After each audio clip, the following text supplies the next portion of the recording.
Hello and welcome. Thank you so much for joining me on my program. I appreciate you wherever you are connecting from. If you are joining me from any part of the world, I thank you very much for your contributions on this channel. Please kindly subscribe if you have not subscribed, and also click the notification bell so that you'll be notified each time I upload a video. You will be among the first to receive it. In this channel, I bring information to your doorstep. I bring news from all channels, from every angle. Things that have to do about the world, things that have to do about Africa, more especially Nigeria. I bring it to your doorstep. Some information that you ignore, some information that you cannot be able to come across, I look for them, I bring it to your doorstep for you to see. Every video you see on this channel is for educational purpose, to keep you up and get you aware of what is happening in the contraction called Nigeria, more especially. I bring the information to your doorstep. They are not lies. Most of the videos you're going to watch here are videos that are coming from the conventional media, and some of us sometimes are lazy to get into it. Some of us sometimes are too busy to be able to lay our hand on this. That is why I bring the videos to your doorstep. Watch from beginning to the end. Remember, these videos are for educational purposes, so that you can be educated and know what is going on. Let us watch together. At the end, you can go to the comment section and put down your comment. Give your opinion. Say it the way you feel it. Nobody's going to come against you. It's a free world, and this is the social media where people say it and set the record straight exactly the way it is without being controlled. Do that on the comment section. Let us watch the video together as it comes. Thank you. Told you that we'll be speaking on the candidate of the New Nigerian People's Party, NNPP. We're talking about Rabiu Musa Kwankwaso, the former governor of Kano State.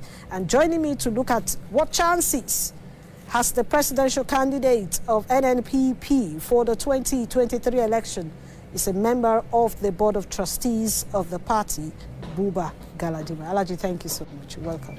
It's been a long time. Much. It's been long. Yeah, I see you are watching your weight. Oh, you told me to do that the last time you came. You said I better go down a bit. So I'm taking your advice, and it's very good. Thank you. All right, thank you, Alaji. Yeah. Yes, I have seen some of the rallies that your candidates organized, opening of campaign councils, but it seems a stronghold is in the north, especially Kano. Somebody who wants to be president of Nigeria should be able to have spread across the country. But this spread seems not to be so much. Why is it that? Well, thank you, Ijeoma. Thank God that you yourself has accepted that Senator Rabiu Musa Kwankwaso is a politician with base and very strong foundation. Kano has nearly 7 million registered voters.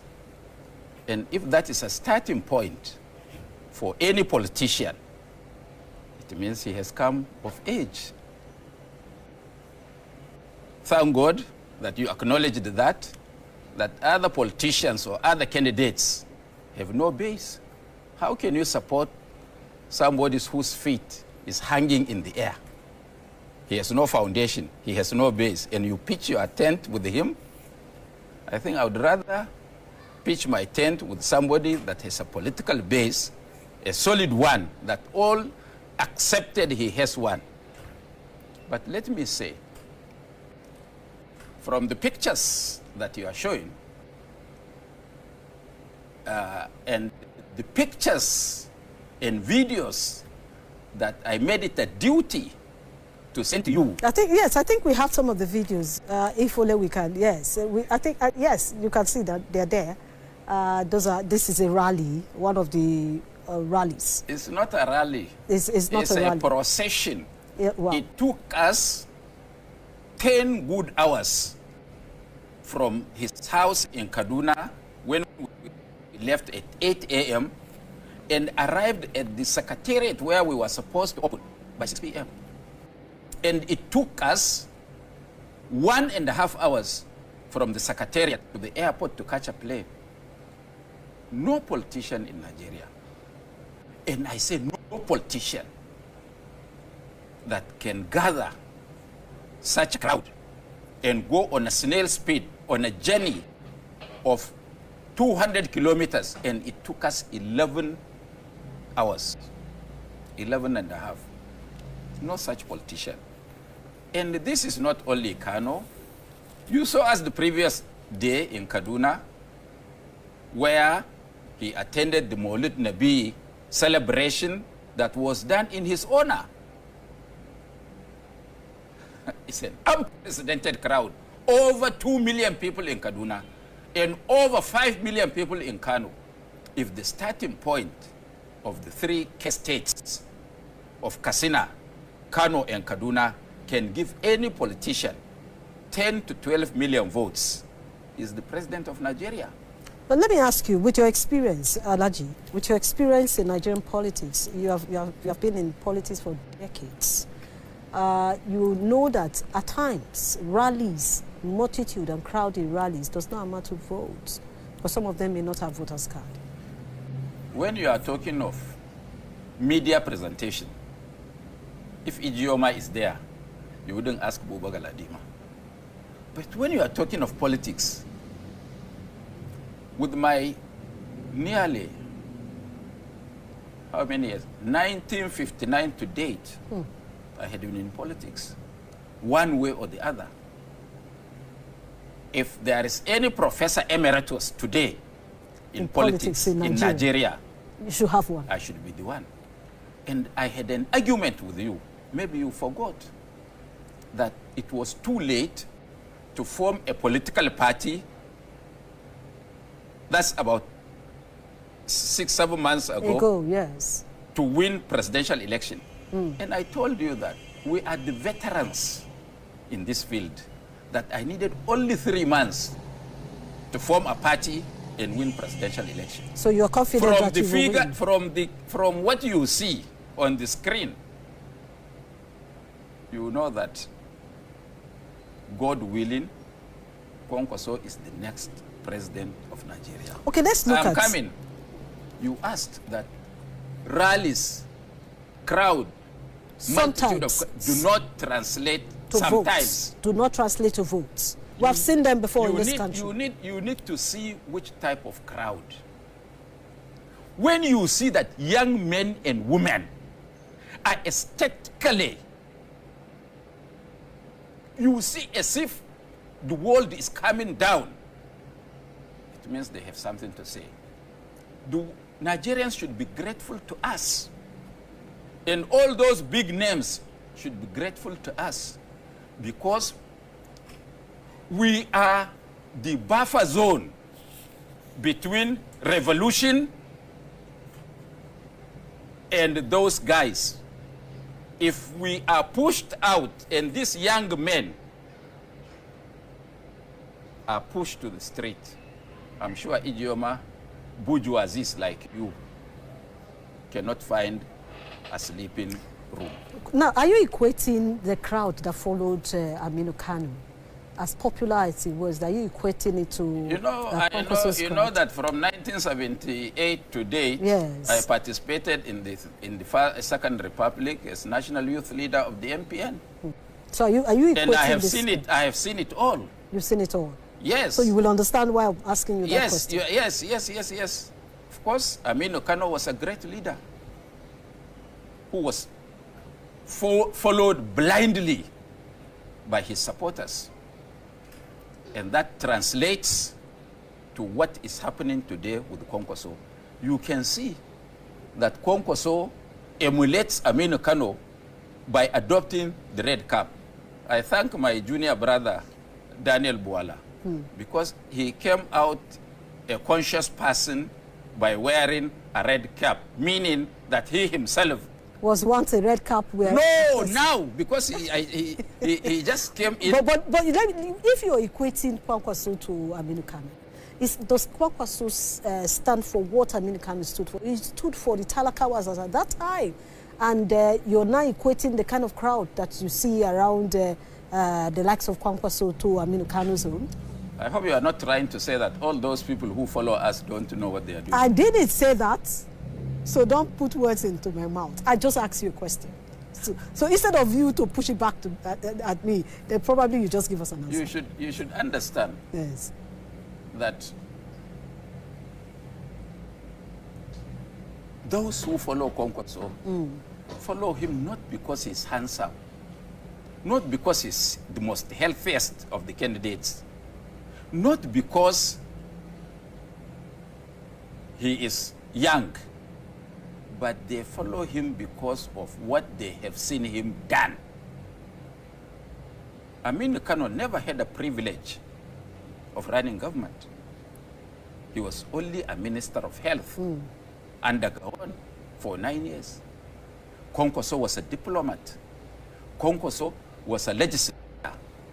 Konkoso was in the executive position. Nnamdi Kanu was also a minister of communications. You remember? I say in Gowon's government, but he was never governor. He wasn't. So Kwankwaso was a governor. That's the difference. Was Nnamdi Kanu a senator? Kwankwaso was a senator. Is that the difference? Was Nnamdi Kanu deputy speaker? But no, these are just political positions. Forget that is the experience. You know, I'm leading to something now. Yes. That is political experience. Because we cannot afford, after Buhari, a trial and error. We must have a tested person that can bring all of us together, that has done it before and could do it tomorrow. This is why the young men and women are following Kwankwaso, because they had seen his programs as the governor of Kano. I saw you discuss with Buala about the economy. Look, there is nothing like subsidy. Yeah. It's only pilferage.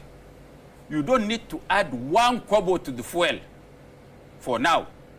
What you need to do when you come in is to plug all areas of leakages. Once you block that, everything will flow. And I am saying this because as governor of Kano State for 8 years, Kwankwaso never borrowed 1 penny from any bank in or outside Nigeria. And yet, no governor from 1999 to date has performed as he did. And it's nothing except that he blocked loopholes. Nigeria is very, very rich. We are endowed with material and human resource. It is the leadership that we lack, and a sincere leader. When you see those crowds,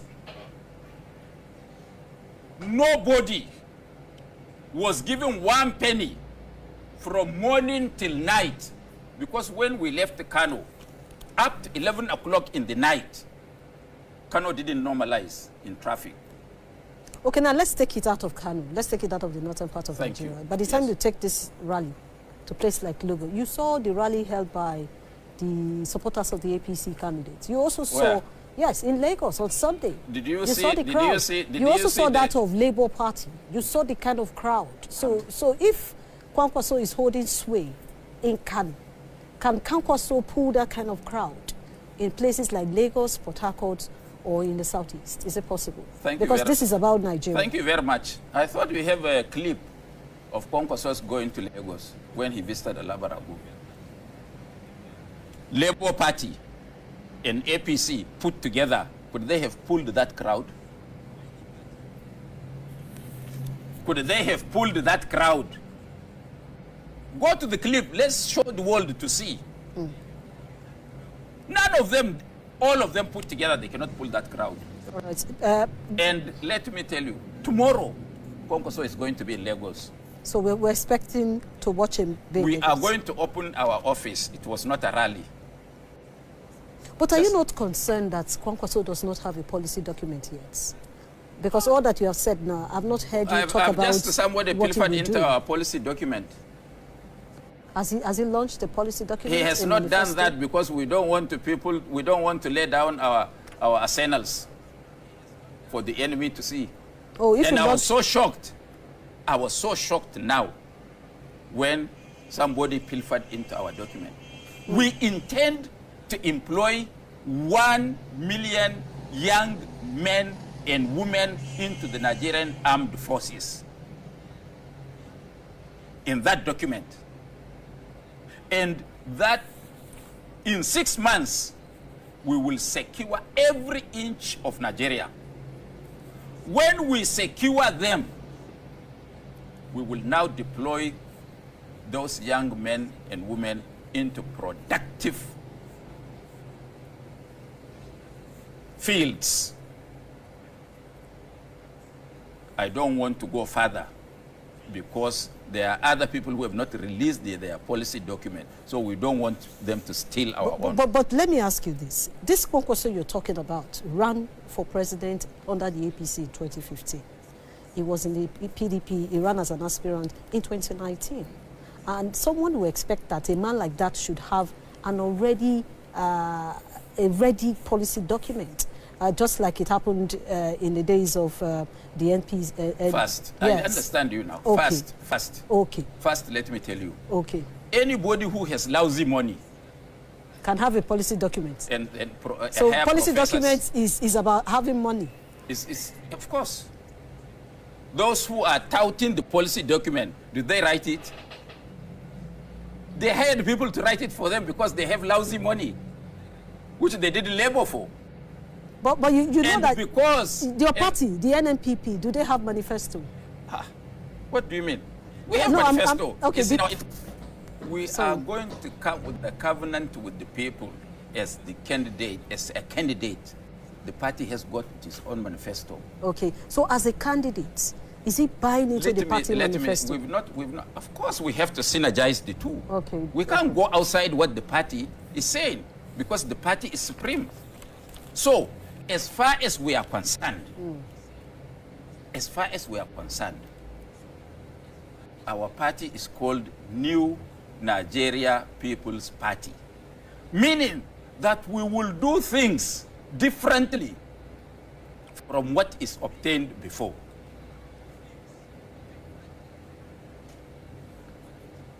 The people know that they trust us because Kwankwaso is known to be a Kwankwasia worldwide president. And when you say Kwankwasia, the response is amana.